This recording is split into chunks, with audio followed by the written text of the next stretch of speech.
I want to start out by talking about the theory of meaning that comes out of Anglo-American philosophy and logic. And this theory of meaning defined what semantics was in early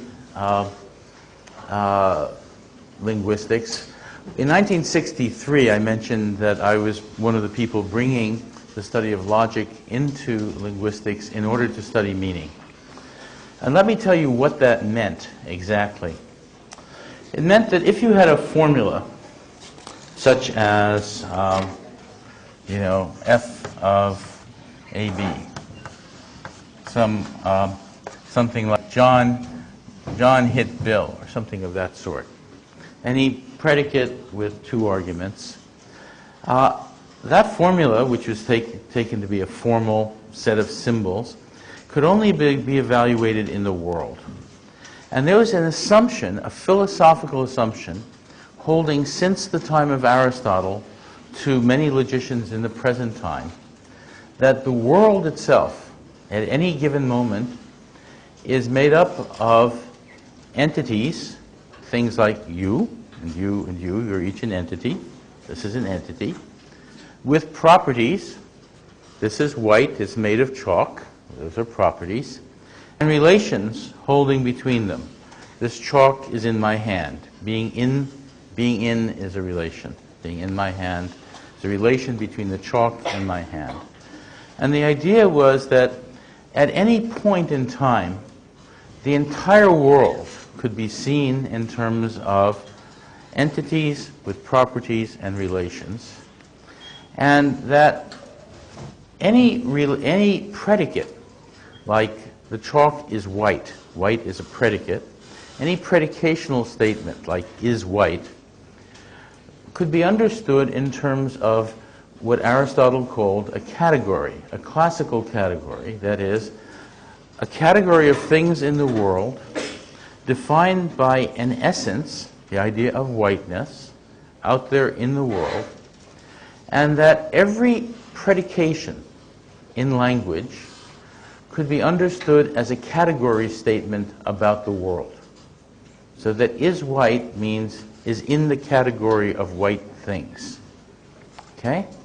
And that is in my hand is a relationship between my hand and anything in the world that happens to be in my hand, like that. Okay? That assumption that the world could be understood that way has held from within the theory of logic from the time of Aristotle until present-day logicians. It's a theory about what the world is like. And the assumption is that the world is structured according to logic. So, for example, if the water is in the bottle, and the bottle is in the room, then the water is in the room. And that is seen as a fact about the world. That logical statement is true, that is, if it's true of the world that the water is in the bottle, and it's true of the world that the bottle is in the room, then it's true of the world that the water is in the room. So the idea in classical logic was that logic consisted of the logical structure of the world, and that reasoning was something that human beings could do to reflect the logical structure of the world. And that language got its meaning by fitting the logical structure of the world. That is the assumption behind classical semantics. Now, in formal semantics, you take what are called set theoretical models. That is, you assume that there's a set of abstract entities, like letters A, B, C, D, E, or something like that, some abstract entities, and you form sets. And a model of the world, a model of a property, is a set. So, for example, the property of white things in the world would be represented in a set theoretical model by the set, and you would understand that as the set of all white things.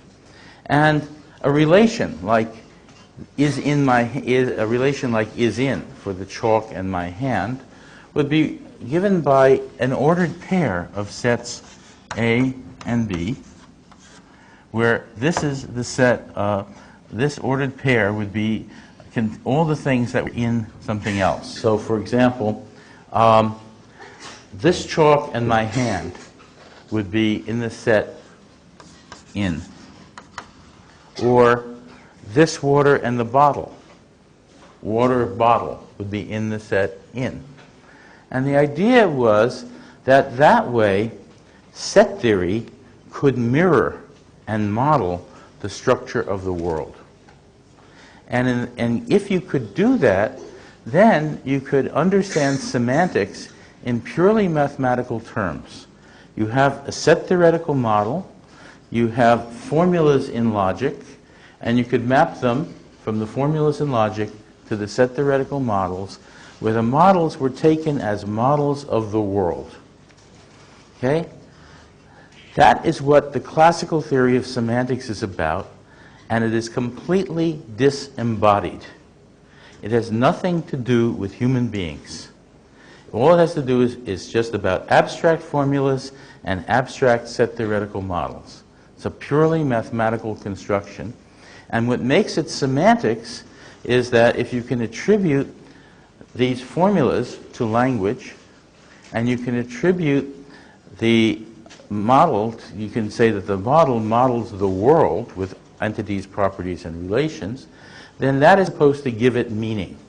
So the idea was that formulas were given meaning by being mapped onto the world.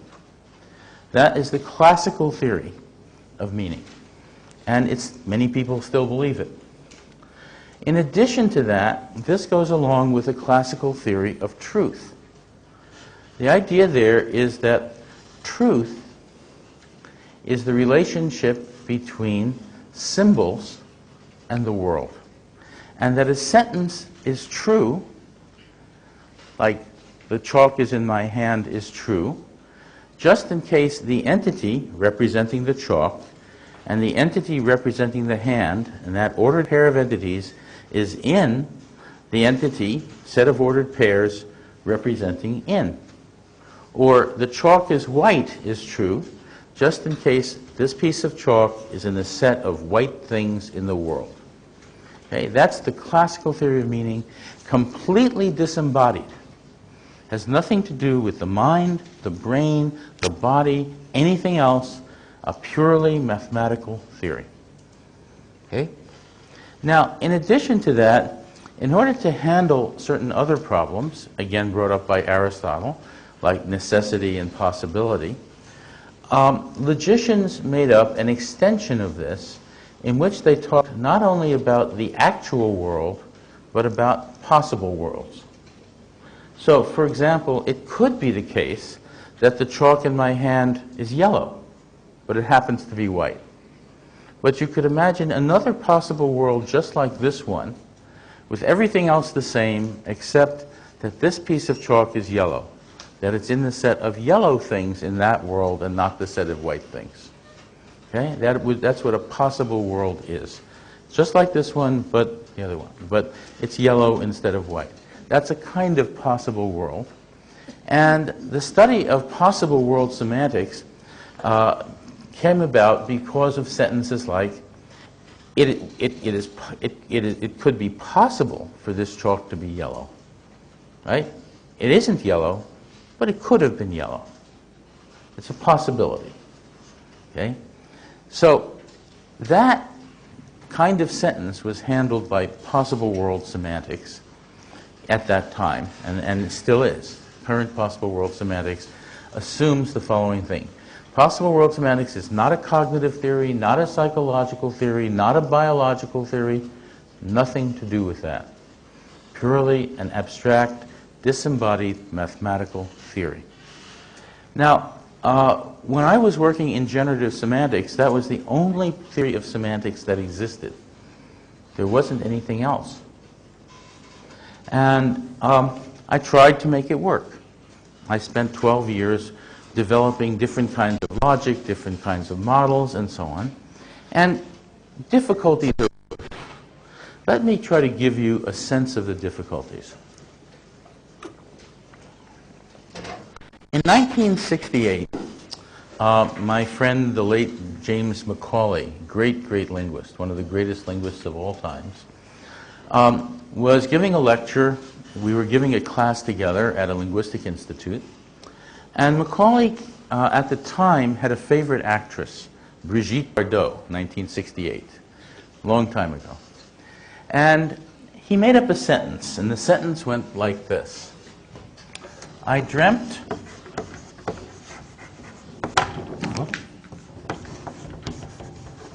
that I was Brigitte Bardot and that I kissed me.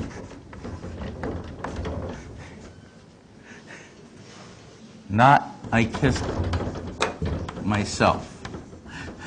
Impossible. Now, normally the sentence, I kissed me, would make no sense because there's no reflexive. Even if you kissed your arm or something, you wouldn't say, I kissed me. You need a reflexive. But in this sentence, it works because you're dreaming that in the dream, you are Brigitte Bardot. You're experiencing the world as Brigitte Bardot. You see this handsome guy, Macaulay, and you go and you kiss him. Right? I dreamt I was Brigitte Bardot and I kissed me. Now, there are two possible worlds, the real world, and the world of the dream. But they are related in an interesting way. Because if you look at the real world and the world of the dream, here you have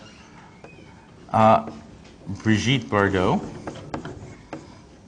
Macaulay, Brigitte Bardot, Macaulay. But Macaulay has two parts. His center of consciousness, call it his mind, and the rest. His body, everything else about him. And here, in the world of the dream, you have Brigitte Bardot has a body, a mind, and Macaulay's mind is mapped onto Brigitte Bardot's mind. When you say, I dreamt I was Brigitte Bardot, it doesn't mean that Brigitte Bardot looks like Jim Macaulay. She looks like Brigitte Bardot. You know, she's very sexy. She's a woman. She's not Jim Macaulay at all. Right? So his mind is being mapped onto that. Okay? Now, classical model theory with possible world semantics cannot do this. It's a technical thing. It cannot do that. And in particular, if you think about it, it's very strange. How could one person's mind be another person's mind? Right? This is not something that's true of the world or even relations between possible worlds.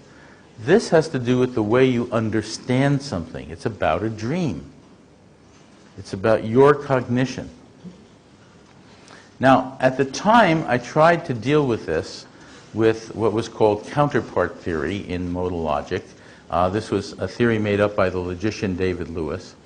But even that didn't work. We tried it, it didn't work. There was really no way to do this. But we knew that you had to be able to break a person up into mind and the rest of them, and to be able to do these projections across possible situations.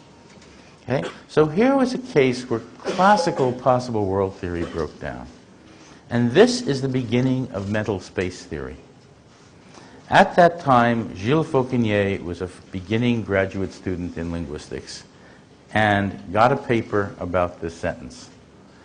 And his career since then has been about talking about how you would need mental spaces, a cognitive theory of possible situations, rather than a theory of situations out there in the world. And possible worlds are taken as being, you know, kind of real, not parts of people's minds, but out there.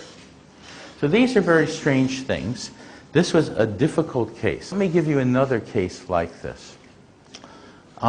Take the sentence, if I were you,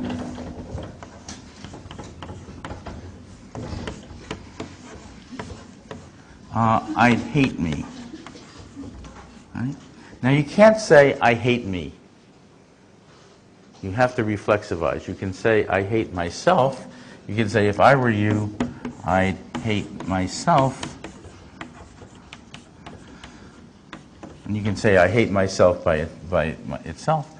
But if I were you, I'd hate me means one thing. And if I were you, I'd hate myself means something completely different. Let me explain. In the first one, it says, imagine the situation. You are a really nasty person. You do mean things to other people. And if I were you, I'd hate myself. Right? So that's the case where you say, if I were you, I'd hate myself. Now consider a situation where I'm a mean person. I do nasty things, and I've done nasty things to you. And I can say, if I were you, I'd hate me. Totally different meanings. Right? And again, you have to have a situation like this. Only it's not a dream. You have a situation where my center of consciousness or mind is projected onto yours. And then you say, I'd hate me versus I'd hate myself. Now, these are the interesting, hard problems that are never discussed in model theory. Now, since the days of the 1970s, model theory has advanced. Richard Montague's student, Hans Kamp, has invented what he calls discourse representation theory, which does a lot more interesting model theory than before, and allows you to do things in sequence and so on. But discourse representation theory cannot do these sentences. They cannot do correspondences, and they cannot break something up into mind and body. They just can't do either of those. Right? These are impossibilities in those theories of semantics that are not cognitive theories. Discourse representation theory is not a cognitive theory. It's a formal theory, just like a set of set theoretical models where you have a bunch of sets in sequences. Forming what they call a discourse is a sequence of these models. Now, it was because of this, cases like this, that problems first began to arise with the theory of model theoretical semantics. I saw these cases in 1968, and I said, I don't know how to do these. These are problematic. And I talked about them. I talked to Fauconnier. I talked to many other people. And then I just kept working. I kept working within that paradigm. Now, in 1975, there was a very interesting institute at Berkeley. It was an unannounced underground institute. I got a small grant from the National Science Foundation to invite 8 people to a seminar at Berkeley. And I got, some very famous logicians, computer scientists, linguists, and so on. And the rumor got out that we were going to have something interesting happening at Berkeley, and 188 people showed up. So we formed communes. It was 1975. There were still communes in Berkeley. We had lots of people rented out houses together and so on. And we formed an institute that went for 6 weeks. And the rules were these. We had two classrooms and a sign-up sheet, and anyone could lecture on 3 days' notice and sign up on the sign-up sheet on any topic. And that went for 6 weeks. We had 188 linguists, all interesting people, and they all came out and did whatever they were doing. And during those lectures, I went to probably about a third to a half of them. I heard a series of lectures that completely changed everything I believed. The first one was a lecture by Paul Kay, my colleague at Berkeley. In fact, most of these were by colleagues at Berkeley. Paul Kay, at that time, was an anthropologist. He's since moved over to linguistics. And he and Brent Berlin had written a famous book about color. and color terms. When they were graduate students, they were taught that the languages of the world could have any number of colors, and they could just break up the color spectrum any way at all. And they didn't believe this. So they decided to do an experiment. They went to a paint company, a company that sold paints and had little chips of paint. And the paint company had these chips with 144 chips of paint, 12 by 12, various colors, the whole spectrum out there of all the colors. And they got 100 of these paint samples, and they sent them to 100 anthropological field workers, people studying various languages and cultures around the world. And they asked the people there to find out what the color terms were, and pure color terms, not color terms that meant grass or blood or something like that, but just things like blue or green that were colors but not other things. Okay? So they went out and they found these, they got people to do that, and they asked them two questions. First, find out the range of the colors, what the range was. You know, you have a bunch of color chips here, and there's a range here and a range there, and so on. Here's blue, here's green, here's maybe purple, here's red, so on. Then they asked another question. They said, ask each person what is the best example of each color. They sent these around the world to people who, some of them had just two colors in the language. There are some languages with only two color terms. One for the warm colors, red, yellow, orange. Another for the cool colors, blue, green, black, and so on. Others had 3 colors, 4 colors, 6 colors, 8 colors, and so on. English has 11, Russian 12. And so they sent these out, and they got them back, and they discovered that everybody had the same central colors, the same best examples, but the ranges were different. But they had the same best examples. So, if you had a language with no word distinguishing blue and green, just one language for both blue and green, the best examples would be central blue or central green, not something in the middle. Right? Now, a very striking example. Well, that was their famous research.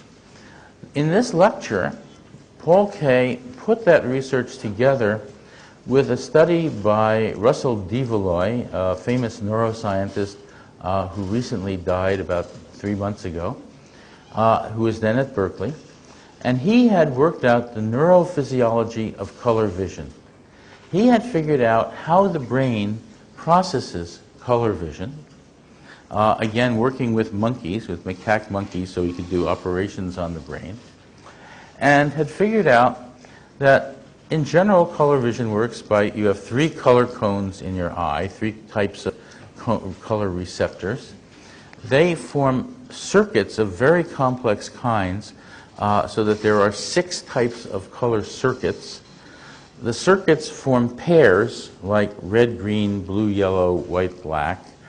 And then they have response curves, so that when you see light reflected off something, like the blue chairs that you're sitting on, you see light reflected off that, that will activate a certain set of wavelengths, and that will activate the color cones in your eye. That will in turn activate the neural circuitry, and there will be certain responses. So for pure blue, you get a high response curve for central blue. And for something like purple, it might be between red and blue. Partially, here's a response curve for red, a response curve for blue, and where it meets in the middle is purple. Response curve for yellow, response curve for red, where it meets in the middle is orange. And what the best example is when you have the highest response with nothing else, no other color. Okay? And it turns out that everybody with a few certain difficulties which were discovered later, but most people have pretty much the same ranges of colors, the same best examples, because of their physiology, because of their color cones in their brains. Now, there are variations. There are people who are colorblind, and then there's an interesting variation discovered later, that men and women differ slightly. Apparently, there are the color cones the chemicals there have to do with with genetic material, with chromosomes, the Y chromosomes. And it turns out that there are two types of men in terms of color, but they're very close. The central green is like 2 nanometers apart. But there are 16 types of women in terms of color. Color sensitivity it's not that women are more sensitive, it's that there are more differences among women. Many more differences. Now, but that means that the color you see is different from someone else, if you're one type versus another type. Now, I don't know if this happens in China, but in America, it is very common for men and women to disagree about color. For a husband to say, that's brown, and a wife to say, that's not brown, that's orange. Right?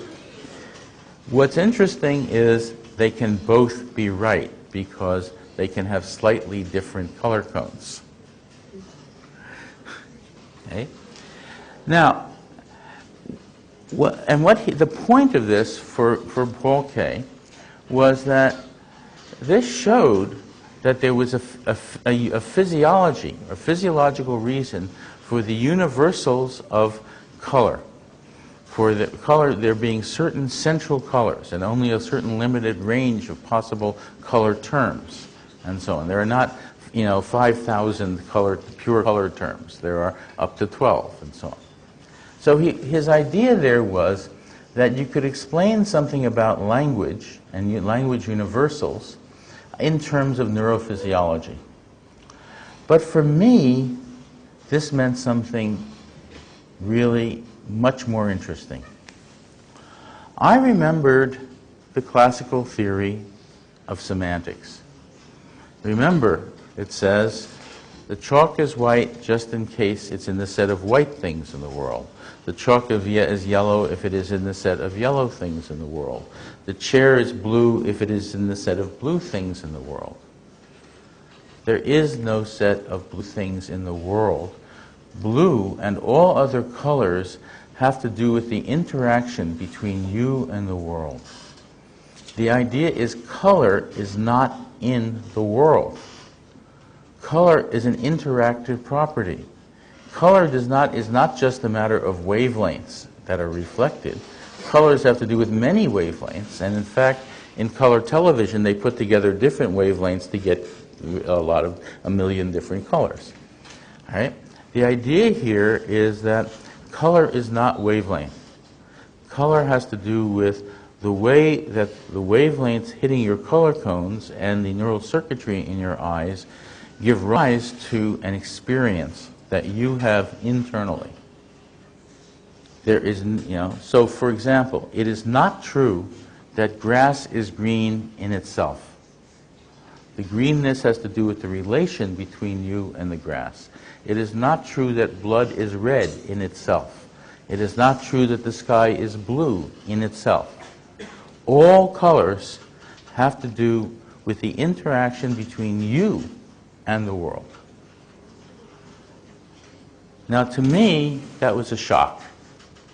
And it was a shock not merely to discover that about the world, but I look at the world, it looks colored, and it isn't the way it looks.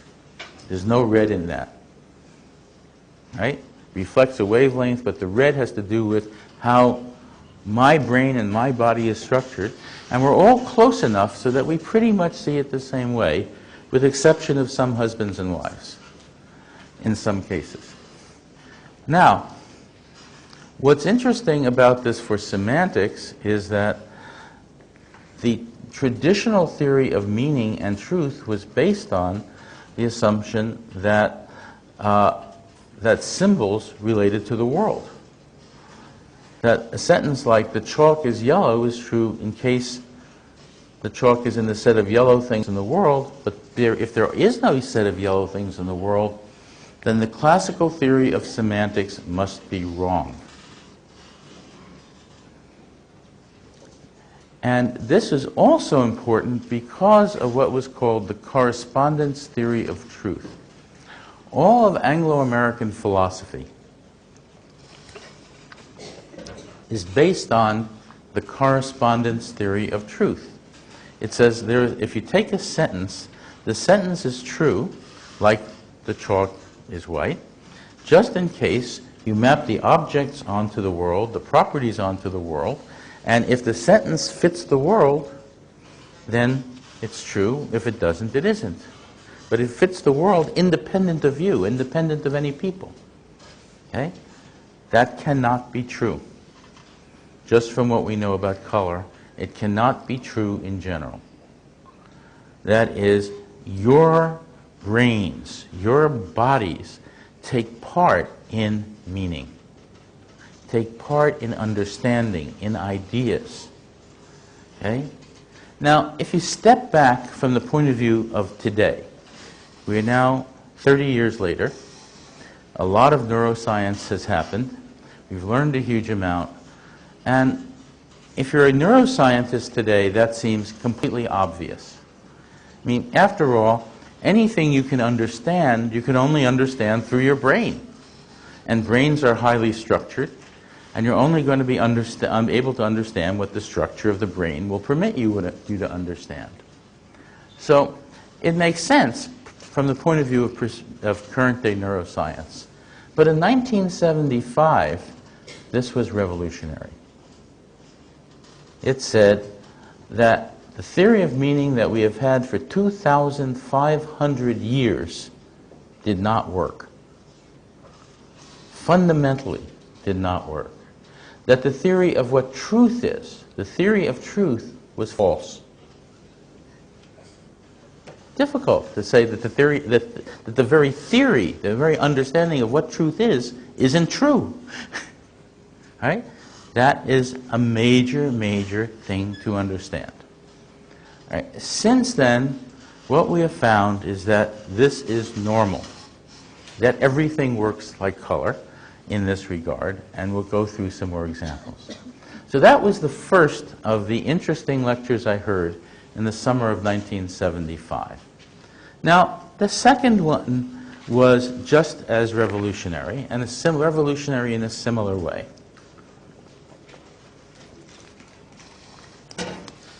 That was a lecture given by Eleanor Rosch. Eleanor Rosch was the person who first discovered prototype theory, and I'll talk about that in a little while.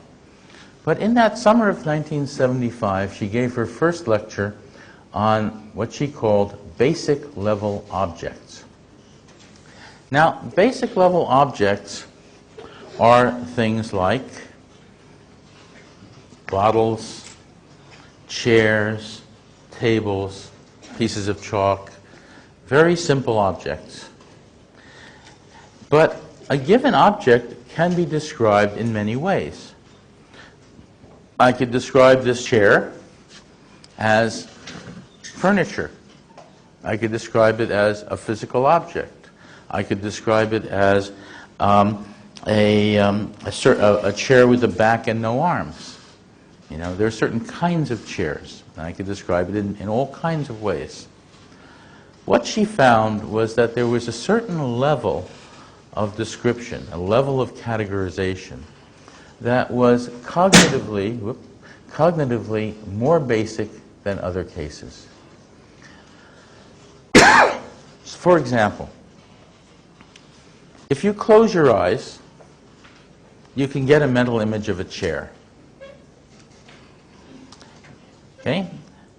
Now, close your eyes and try to get a mental image of a generalized piece of furniture, not a chair, not a table, not a desk, no particular kind, just a general piece of furniture. and you can't do it. There's no mental images above the level of chair. Chair is the highest level of categorization at which you can get a mental image. And it turns out also it's the highest level of categorization at which you do something with your body in interacting with a chair. You have motor programs for sitting in a chair, motor programs for interacting with a table while you're sitting at the chair, motor programs for turning on lamps, but no motor programs for dealing with all and only the furniture. Nothing that you do with your body for all and only furniture. That doesn't happen. So, what she pointed out was this is a very special kind of categorization. And it was a category, basic level categories. Notice the same is true of something like a car. You can get a mental image of a car, you do certain things with a car, you drive it, you shift, etc., you press the pedals. There are certain things that you do with your body with a car, but not with respect to vehicles, which includes cars, buses, trains, boats. There's no general mental image of all vehicles. Right? It's like furniture, too high a level. So the basic level is a level defined by mental imagery, gestalt perception, where you can see something at a distance and see its general shape, motor programs, and it also turns out most of your information about categories comes at the basic level. It's very information rich. You know a lot about chairs and cars, much less about vehicles in general. That isn't true about the rest. Okay? So, in general, what Roche concluded from this was something important. Basic level categories are defined by your bodily interactions with the world. That is, the ability to have gestalt perception, form a mental image, and interact physically with your body. Okay? They're interactive categories, and as such, the basic level, which is cognitively real and part of your mental structure, is not out there in the world by itself. It's in your interactions with the world, with your body. And that means that semantics has to be embodied, just as we saw in the case of color. Color semantics has to be embodied. Basic level semantics has to be embodied. You have to take your body into account. You can't have a purely abstract mathematical theory of it. Okay? Now, the third lecture that was important that summer was given by Leonard Talmy. Leonard Talmy was just finishing his PhD at Berkeley, and he had been studying spatial relations in languages around the world. And by spatial relations in English, I mean things like prepositions: in, through, under, by, across, above, below, etc. All of those. And Chinese has other verbs for spatial relations, and different languages have different ways of expressing spatial relations. For example, in Mixtec, which is an Otomanguean language of central Mexico, in Mixtec, all spatial relations are given by body part metaphors. So if you want to say something like, the cow is standing on the hill, they have no word for on, you would say, the cow is standing the hill's head. You project the head onto the hill, body onto the hill, you see the head, the cow is standing the hill's head. Now, for each body part, like the head or the arm, there is a corresponding space. For the head, it's above, for the face, it's here, for the arm, it's here. And we now know from neuroscience something very important. It's been discovered that these associated spaces are represented physically in the brain. there is what is called a peripersonal space. That is, there are certain, and when we get to the third day of lectures, I'll give you some, I'll actually do some PowerPoints and slides of all of the data on this. But there are, let's say, if you take this portion of the face, there are certain neurons that fire when you touch this portion of the face, and the same neurons fire when you see something close to the face, over here. So if you see something there, certain neurons fire, and if you touch that, the same neurons fire. That is, the body is set up to identify spaces close to body parts. Right? And this is reflected in Mishtek. So if you say something like the airplane is flying over the hill, it's the airplane is flying the hill's head, where it's the head, but it's the space associated above here. So it's a metonymy of the head for the space associated with the head, the peripersonal space. And that's how Mishtek tends to work. Let me give you other examples in Mishtek. If you want to say something like, the cat is sitting on top of the house, what you say is the cat is sitting the house's animal back, an animal back like the back of a horse or a cow. You have a word for animal back, which is horizontal. Okay? So there's no word for on. You say the cat is sitting the house's animal back. Suppose you want to say the cat is sitting under the tree. You say the cat is sitting the tree's foot. Right? In the area near where you would project your body onto the tree and you would project the foot. So Mishtek works by body part projections, and English has some of these. We have things like in back of me, in front of me, and so on, where your backs and fronts that you project. So we have part of this in English too. Now, in other languages, you also have many other, I won't go into that for another minute. What Leonard Talmy discovered was this.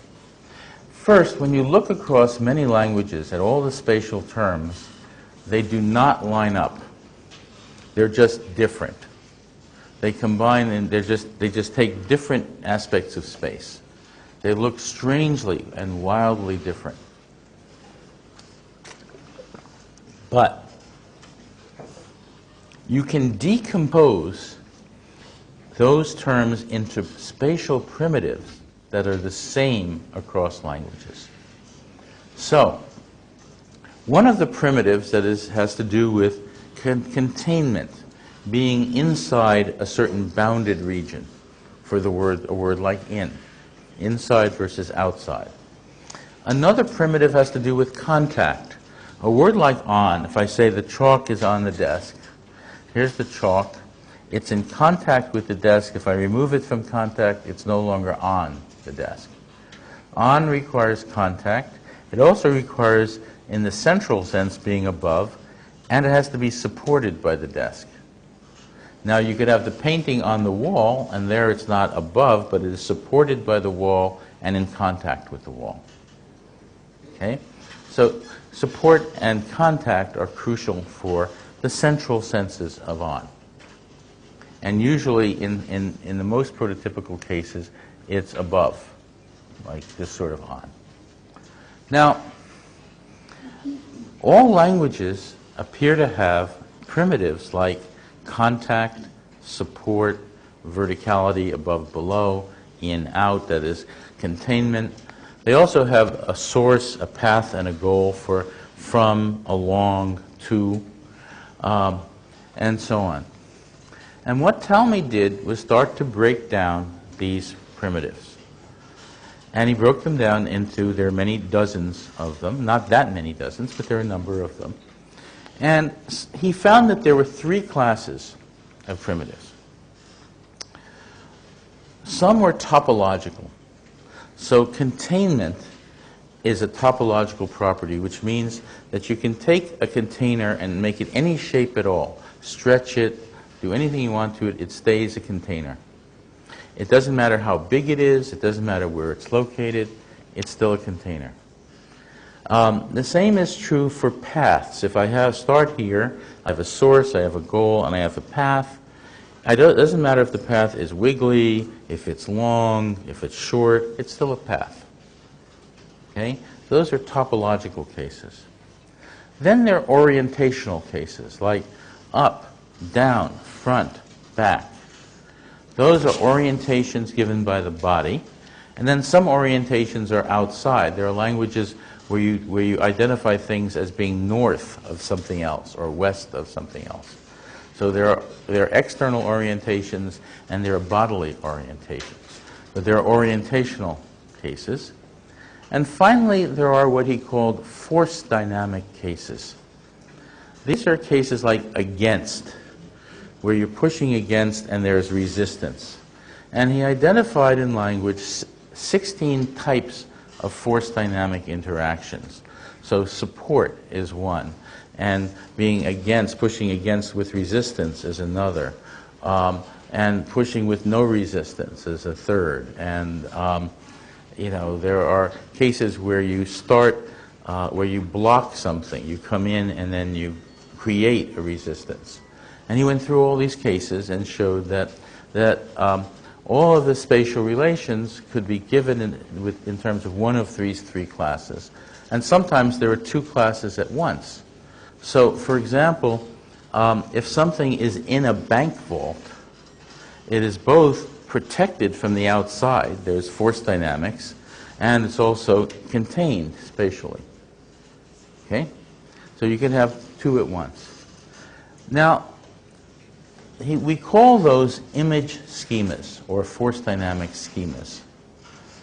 And every preposition or spatial relations term is a combination, a binding together of these various schemas.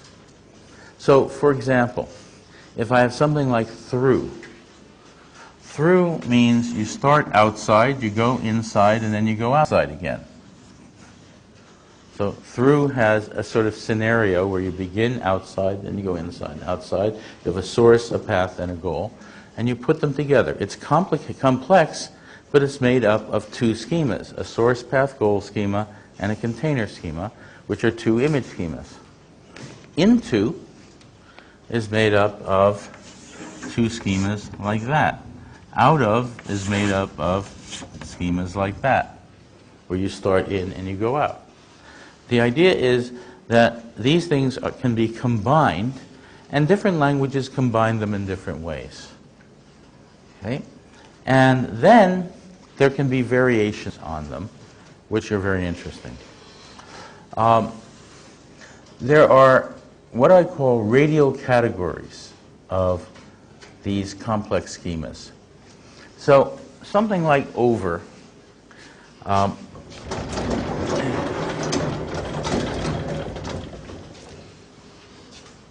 There's a central sense of over where, let's say, you have a hill or maybe a bridge or something like that, where this goes over that. Okay? It could be flying above it, and it can be in contact with it. You could drive over the hill, fly over the hill. It's above and across. So it goes across something, it crosses the middle line. You have a path like that, and it's above it. So it's putting together several image schemas at once to get that over. But there's another over where there's nothing moving, you just have that.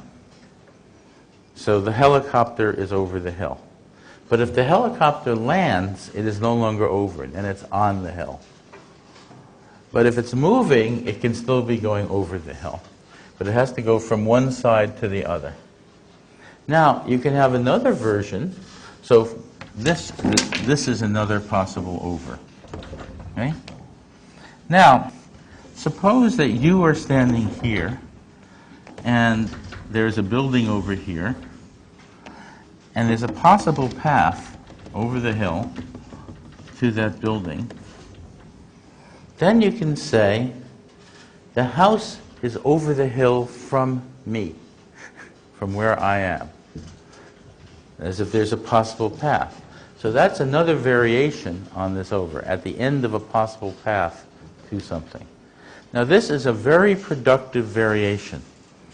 It's a general rule of English, at least, where, for example, you can say, he walked across the street. There's a path. He walked across the street, or he lives across the street. You don't actually have to walk. There's a potential path to where he lives. Okay? So you have a street. You can walk across the street, or you're here, he's there, and there's a potential path that goes across the street, and he lives at the end of that path. You say, he lives across the street. So the word across can attach itself to something that means like this, or something systematically related. Similarly, the word through. You could say, the main office, let's see, he walked through the doorway, or the main office is through that, right, at the end of a path through the doorway. So basically, there are relationships, systematic relationships that link central senses of prepositions to non-central senses, to other senses. And over is interesting because there are over 100 senses of over. In Women, Fire, and Dangerous Things, which I happen to bring here. Let's see. So, interesting book. There's a case study at the end, case study 2, and in there you have, this is a diagram of 60 senses of over and how they're related to each other, with examples of, various types of over and so on. Now, I won't go through all of them, but the point is this.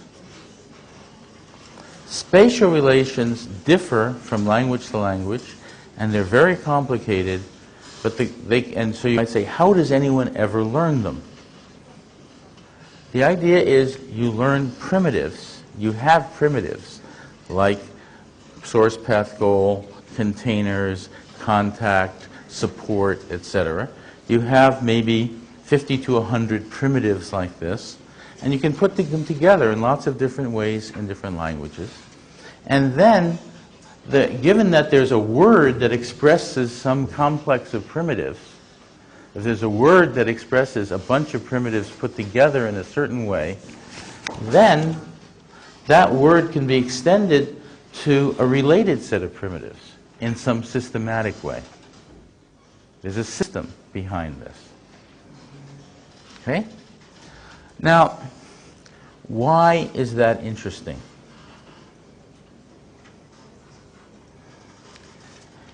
Many of these primitives have to do with the body. They're bodily orientations. They have to do with force, which has to do with the way your muscles work.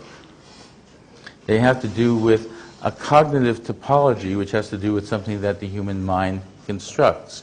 So, if I say there are bees, a bunch of bees swarming in the garden, there needn't be any fence around the bees. It's there. The container is in your mind. You're understanding the container around the bees. We once had a bunch of bees swarming in our garden, and we understood this very well.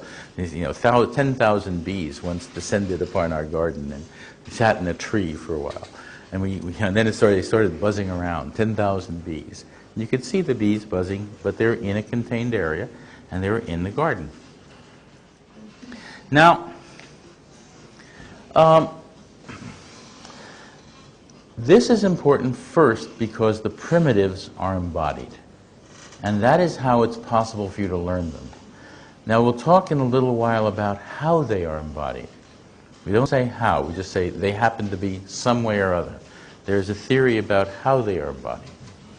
But right now, we know that they're embodied in some way, and that all of these complex terms can be decomposed into simple primitives. Now, this is extremely striking in certain languages of northwest Mexico. Eugene Quesada is a linguist who has worked on Cora, C-O-R-A. Cora is a language of northwest Mexico. And Cora is a very interesting language. Cora has a system of 137 spatial relations, but none of them are prepositions, none of them are postpositions, none are body part metaphors, and none are cases. Where are they? How does Cora do spatial relations? Cora uses deictic locative pronouns. Right? English has two, here and there. Cora has 137 deictic locative pronouns. 137. Now, Jean Quesada, who did the fieldwork on it, worked on this language for 13 years before he found out anything about this system. And when he found it out, he understood that in terms of this decomposition. Let me give you some feel for how Cora works. There's a system in Cora, looks something like this. A system of morphemes where there are 3 parts to a morpheme. And the first part of the morpheme indicates how close something is. Is it very close to you? Is it at medium distance, or is it far away? Okay, so if you're here and it is there, or here, or wherever, the question is, how close is it? Okay, you're here. So, if it's, for example, if it's at medium distance, you use M. Okay? The second part has to do with whether it's in your line of sight. It's in your field of vision. Inside versus outside. Here you have U, and here you have A. The third part of the morpheme has to do with whether the object is on a slope, on a top, or on the bottom of a slope. So if it's on a slope, you say Ch. So Much means over there at medium distance, inside the line of sight, on the slope. Much. Mach means over there at far distance on the side of the slope. I'm sorry, or over there outside the field of vision, medium distance. If it is, if I remember correctly, if it's down here, it's a long vowel. So if you say ma with a long vowel, then it's medium distance outside the field of vision on the bottom of the slope, and so on. Okay? You get the general idea, and the rest of this fills in. I can't remember exactly which ones are where. Now, this is a real language, and it has just a morpheme. Much, mach, ma, mai, ya. Okay? And it has this system. And the system is phoneme by phoneme with these image schemas. The image schemas are part of a universal system. The way they're put together is not part of a universal system. Okay? Now, this says, first, with respect to spatial relations, if you look at the words, they all look different. If you can break it down to the image schemas, then you see the universals.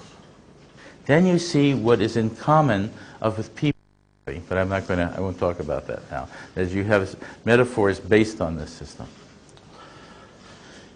Now, This is, again, something embodied.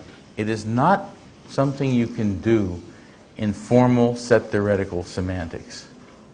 If you think about this system, you say, how would you do any of this in terms of set theory? It's hopeless. This is why you need cognitive linguistics. You need something that has to do with the way you are embodied, the way your mind is embodied, the way you interact with the world. That is part of what cognitive linguistics is about. And when you see this, you can begin to see the systematicity in language that you just don't see in standard semantics. Okay? Now, why should this exist? Where do image schemas come from? Okay? We have only the beginning of an answer, but it's a very interesting beginning of an answer. There's a book by Terry Regier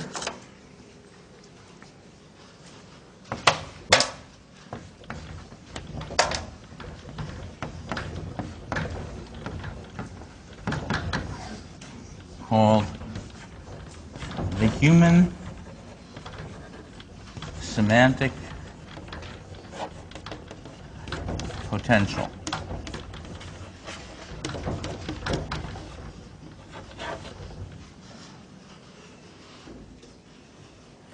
And in this book, Regier goes over the results of his doctoral dissertation. Regier is a cognitive scientist trained in computer science, cognitive psychology, cognitive linguistics, and neural computation. He has done all of that work. He was the first cognitive science graduate from Berkeley. He did all of those things. And what he discovered was this. There are certain parts of the brain that have the right neural structure so that applying principles of neural computation to them, they will compute the image schemas. So, for example, there's a part of the brain back here which has topographic maps. What is a topographic map? Let me give you an example of how topographic maps were discovered. We know, for example, there was an experiment done also at Berkeley in the same laboratory where the color work was done, in which they took monkeys and had removed the back of the skull to be able to register, exactly what was firing where and so on. And they had a target set up. The target looked like this, a couple of circles, and then an X through the target. Okay. These were black on white. And they gave the monkey curare, which paralyzed the eyes, so there were no eye movements. So that the monkey looking at the target would see this target, it was still, his eyes were still, and the brain would be firing, and wherever there was something dark, certain neurons would fire, and where it was light, the neurons would not be firing. Okay? Now, when a neuron fires, what does firing mean? It means that certain chemicals pass out of the neuron. So what they did was they injected a radioactive version of the chemicals that passed out of the neuron, so that as the neurons fired, they got refilled with the radioactive version. So wherever this was firing, after about half an hour, it was all radioactive. Then they, quote, sacrificed the monkey. They killed the monkey, took that part of the brain out that was radioactive, and put it onto a photographic plate, and put it in a refrigerator for 3 months to develop the photographic plate. And when they took out the photographic plate, after 3 months, they had a piece of this, and in that piece they could see things that looked like this. That is, these lines were deformed in a systematic way. In fact, a predictable systematic way. That you could see the actual lines, but they were sort of twisted around because the brain isn't flat, it's twisted. It's folded. And what you have in the brain is a copy of what's on the retina in V1, primary visual cortex. That is a topographic map. Okay? You have other topographic maps for your body up here for your motor system. So there's a part of your brain up here that fires when you speak or move your mouth. There's another part over here when you move your arms. There's another part when you move your legs. And they're laid out in some systematic linear order. So that the part that fires when you move this finger is next to the part that fires when you move that finger. So you have topographic organizations in the brain. Now, what Regier did was the following. He said, somehow the brain has to compute, let's say, an inside and an outside. How could a brain compute an inside and an outside for any arbitrary figure? That is, I give it a figure like that, it has an inside and an outside. I give it a triangle. I give it a five-sided figure. They can be any size, in any place. It has to be able to tell this is the inside, that's the outside. How could a brain do that? And he said, look, let's put together some things we know about the visual system of the brain. Okay? So here are some things.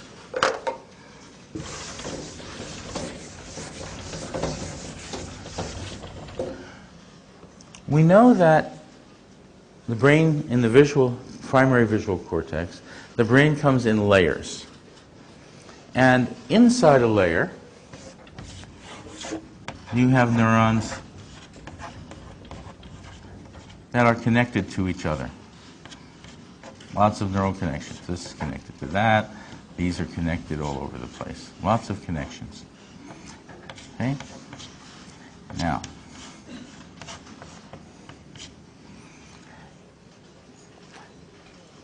we also know that the connections can be excitatory, that they can stimulate the other neurons to fire, or inhibitory, that they could stop them from firing.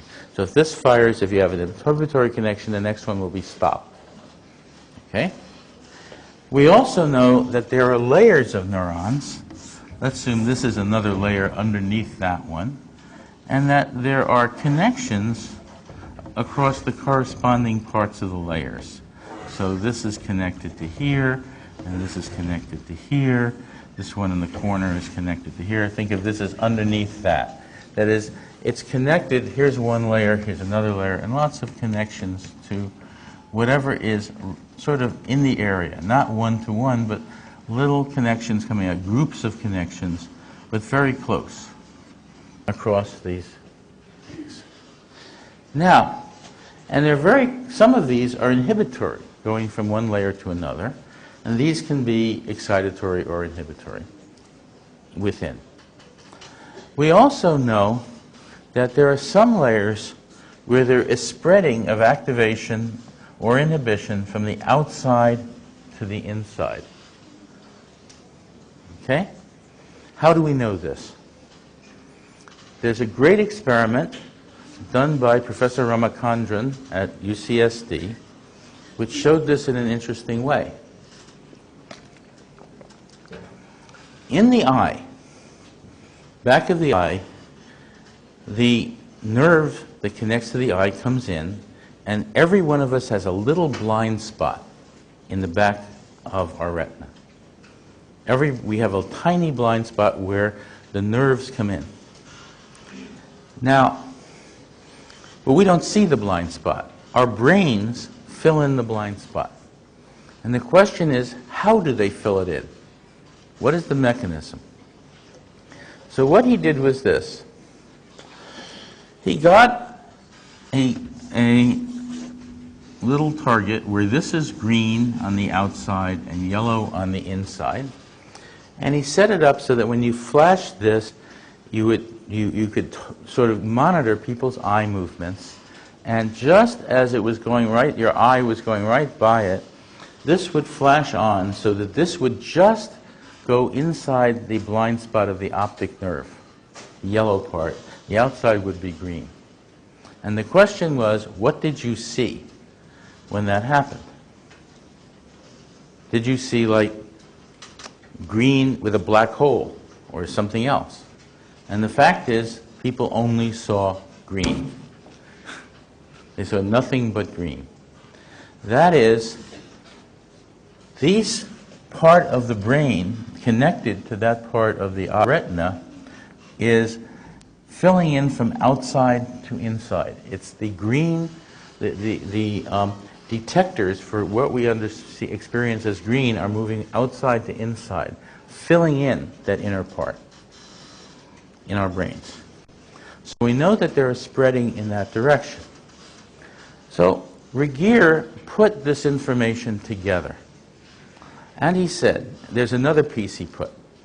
He said, look, if you see a shape, you see an object with an interesting shape, like this bottle. I hold up this bottle, you see it, it's a shape. The way that you tell it it's a shape, one way, is that your brain computes the differences in shading between this and the background and computes the outline of this. So there's a part of the brain that computes this in lower level vision, at the very beginning of the visual system. So he said, let us suppose, since we have that we have a topographic map that picks out the shape. Let's say the shape is this. And suppose we want to ask the question,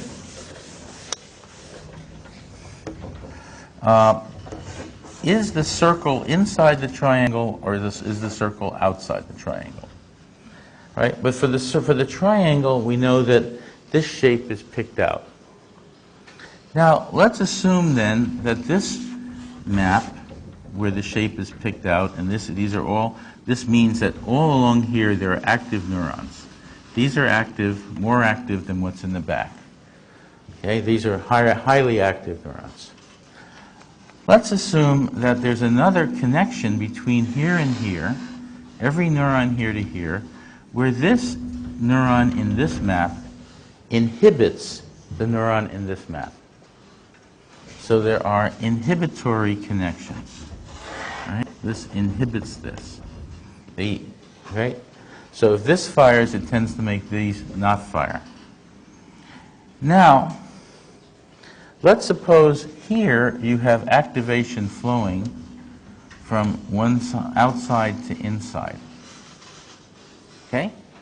Well, if these are firing and they inhibit, each of those, what you will get is an inhibited triangle over here. And if these fire from outside to inside, then you'll get activity here, and then it hits the inhibited part and stops. And you'll get no activity inside the triangle. That is, this mechanism, neural mechanism, will distinguish interiors from exteriors for any shape at all, any size at all, and any location at all. That is, this is a way to compute the image schema for a container. So what he said was this: the human brain has the right structure. So God, let's think of it this way. If I were God, I created people, and I created people with all this apparatus, and I wanted to make image schemas. How would I wire up the brain to do it? If I wired up the brain in this way, I would get a container schema, computed in this fashion. Now, we don't know that this is true. This is a computational model. We do not know that this really happens. We do know that every piece of it happens. And we know that somehow the brain has to do it. And it has to do it in a place where this is possible. And the place that has the topographic map structure is back here. And this is the kind of computational structure that would work this out. Now, that is part of Regeer's book. He then did the same sort of thing for orientational structures and so on. And what he did then was he did a computational model where he asked the computer to try to learn new cases from old. That is, he would train the computer to say, okay, this is above the triangle, this is below, next to the triangle, and so on, for different kind of figures. He'd take squares and so on, and he would give them cases where he would train them and say, when you see this, this is above and otherwise not. But not very many cases, and on different figures. And then he'd give it a new figure, and he'd say, is this in or out? And in virtually 100% of the cases, it would predict it was either the correct answer. Okay? So we know that if the brain worked this way, and it has that possibility, and it has to work somehow, sort of like this, you can get image schemas. What is very interesting about this is an embodied mechanism, and it has to be a mechanism. That is, it gives you some idea of how it is possible to have a spatial relation, a primitive spatial relation. Now, I could go through the cases for how he does over and under and through and so on. But for through, you're putting together a source, a path, and a goal, and you're putting two of them together. So what he's done is something quite remarkable. He has allowed us to take the first step in understanding how a physical brain can give rise to a concept, an idea, and how that concept, like containment, will allow us to get image schemas for the various languages, okay, so that they can then be fit together, and when they're simultaneously activated, then you get like something like through, where you have a path through a container, or into, where you have a path that starts outside and moves into the container. So what he did in his thesis was show how you could put these things together and get results of this sort. Okay. Now, let's stop for a moment and consider where we are. We have come very far from the idea that meaning is in the relationship between symbols and sets in the world. Meaning is in your brain. Meaning has to do with things like this. Meaning components arise because your brain has a certain structure. If it didn't have that structure, we would not have the image schemas that we have. Right? That is very important. And all of a sudden, we see an enormous shift in an understanding of what meaning is. It is no longer outside of us. It is no longer in the relationship between words and some structure in the world. It has to do with our bodies, our brains. That is with the locus of meaning and how we interact with the world. Meaning comes out of our interactions with our bodies. Okay? So that is the fundamental theory of meaning within cognitive linguistics. That's how that arises. And then we'll go through other kinds of examples in a while. Now, what I'd like to do at this point is take another 5 minutes or 10 minutes to go through one more phenomenon, and then we'll let you take a break, because you need one. We have blown your mind fairly well so far, but let me go one step further. Back in I was telling you still, 1975 in the summer, I heard a fourth lecture that was very important. And that was the first lecture by Charles Fillmore on frame semantics. What Fillmore did was ask a very deep question. Fillmore had been reading the literature on semantic fields in European linguistics. A semantic field is a set of related words. So I give you the words knife, fork, spoon. They're a set of related words. And, or I give you words like Monday, Tuesday, Wednesday, Thursday, and they are a set of related words. Or I give you words like to sell, to buy, cost, price, goods. Those are related words. And you can tell when words are not related. For example, if I give you the words Monday, Tuesday, apple, Thursday, which one doesn't fit? Right? You know which one doesn't fit. Now, Fillmore asked, how can you characterize the meaning relationships among sets of related words? Is there a theory of how this works? And what he showed was that there is such a theory. It's a theory of what he calls semantic frames.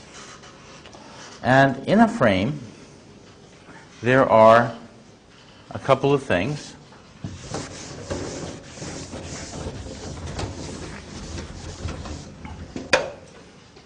There are what he calls semantic roles.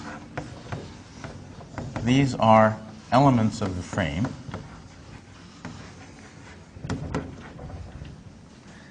And there are relationships.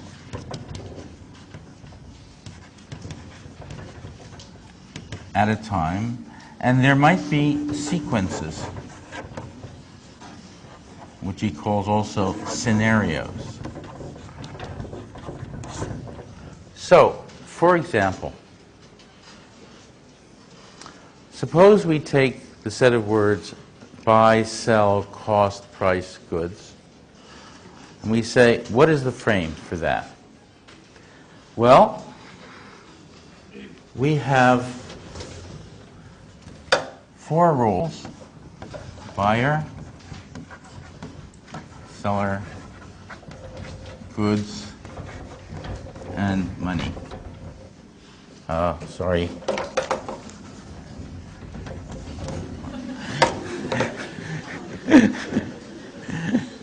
No. And there is a scenario. The scenario has 3 parts. 2, 3. In the first part, the buyer has the money. The seller has the goods. The buyer wants the goods. The seller wants the money.